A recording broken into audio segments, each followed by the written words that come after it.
New Zealand to consult about a central bank digital currency. Let's have a look. Hello everyone, Florian.heise here, and welcome to another episode of HeiseSays. Grab your stein of coffee because, well, the Reserve Bank of New Zealand is consulting and looking for feedback about a potential central bank digital currency. Now, there's been more and more talk about these over the last, 2 years for now. I'm concerned at the potential risk these pose. I see this as the natural evolution of crypto. They will restrict access to cryptocurrencies if they're a threat to their central bank digital currencies. 100%. Just imagine the ability to link, where's my phone, to link your purchasing or spending power of your central bank digital currency to your geolocation, to your social credit score. I mean, people, it may sound fanciful, but people are already getting debanked now. Can you see it happening? 100%. I mean, just think about it. If you're an economist and you want to facilitate economic activity in a certain suburb in the country, you could just increase the instant purchasing power of everyone. Or what if you're a politician?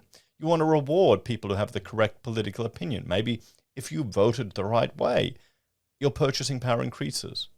Or you've got wrongthink or opinions that are not in line with the Overton window.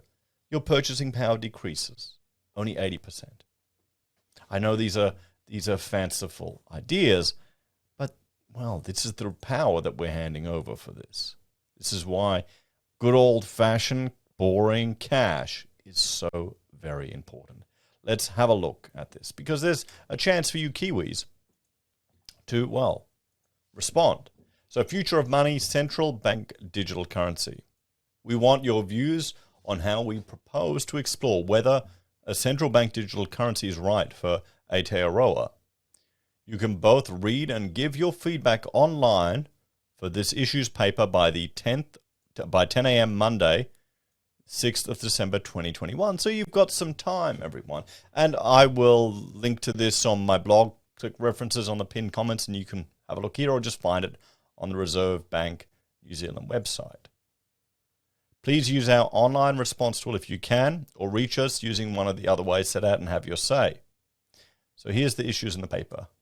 Sections 1 to 3 provides background material on the issues discussed in the paper. What is a central bank digital currency, the motivations and processes for it.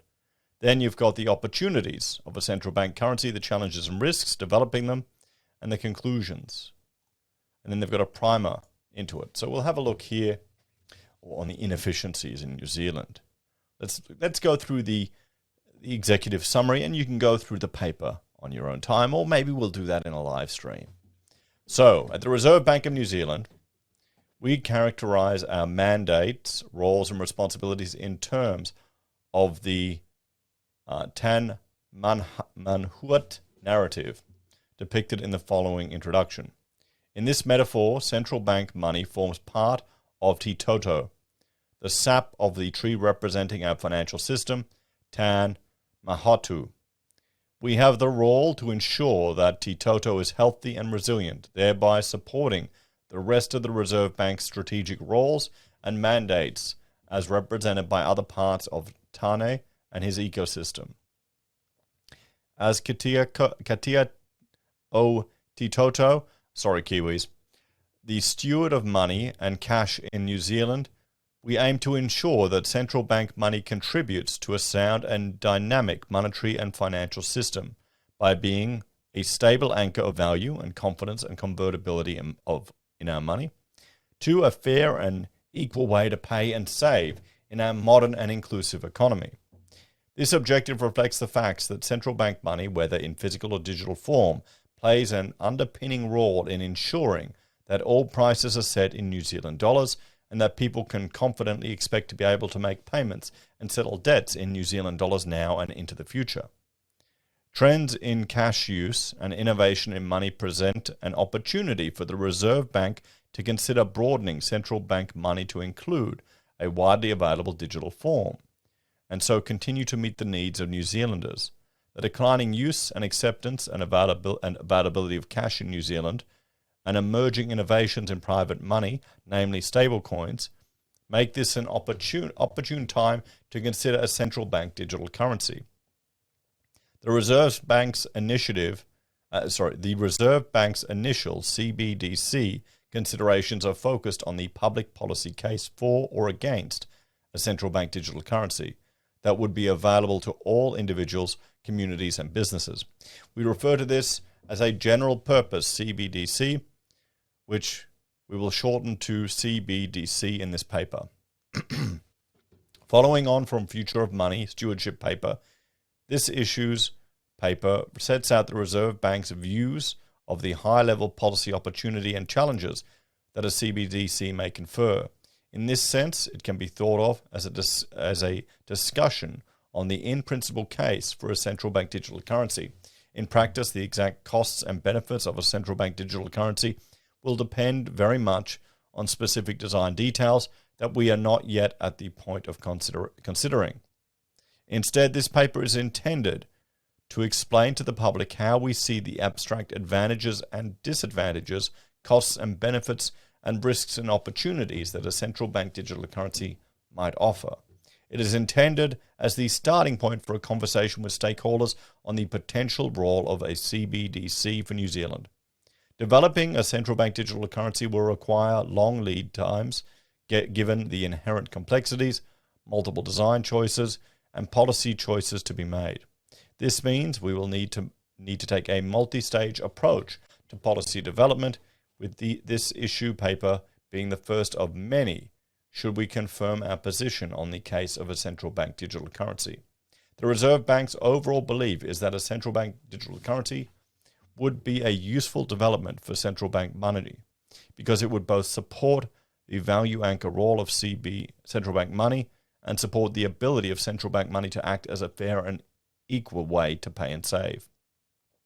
A CBDC directly supports the role of central bank money as a value anchor by providing individuals and businesses with the opportunity of converting privately issued money into a digital form of central bank money, ensuring the long-term convertibility of private money into central bank money, providing the technological form of central bank money to ensure it remains relevant in a digital future, providing an additional monetary policy tool by it being either issued to provide monetary stimulus or interest-bearing. Now remember, that interest can go both ways. A CBDC both directly and indirectly provides a fair and equal way to pay and save, by directly providing a basic form of paying and saving to all at low cost and acting as a gateway to the formal financial sector, supporting wider financial inclusion and well-being efforts, including through partnering with government programs, providing individuals with freedom and autonomy in saving and paying by giving them greater choice and providing a personal bank backup in times of uncertainty. Finally, a central bank digital currency and its ecosystem, including the distribution model, have the potential to act as a catalyst for innovation and competition in the wider money and payments ecosystem. This could bring improvements to domestic payments efficiencies and resilience, as well as enable New Zealand to take part in global initiatives that use CBDCs to improve cross-border payments. However, a CBDC is not without challenges. How a CBDC may affect the banking sector requires careful consideration. As with other forms of digital money, a central bank digital currency must be operationally resilient to outages and cybersecurity risks, maintain data privacy, and it would need to comply with all relevant regulations. Similarly, while a central bank digital currency has the potential to act as a catalyst for innovation and competition in the wider monetary and payment ecosystem, we will have to consider the potential for it to crowd out innovation.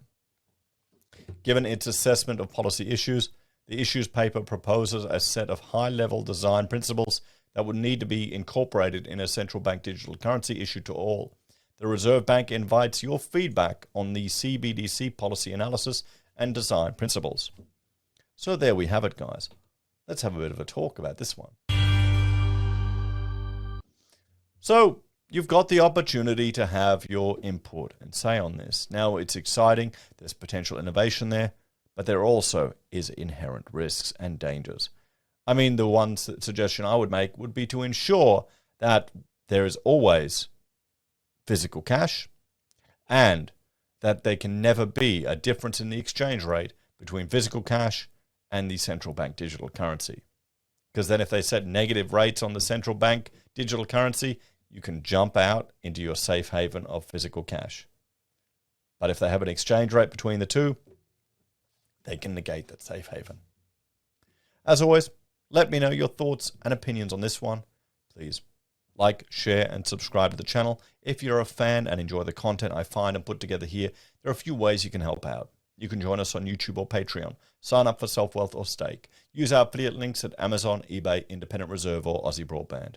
Take care, guys. Have a great day. I'll see you next time. Bye for now.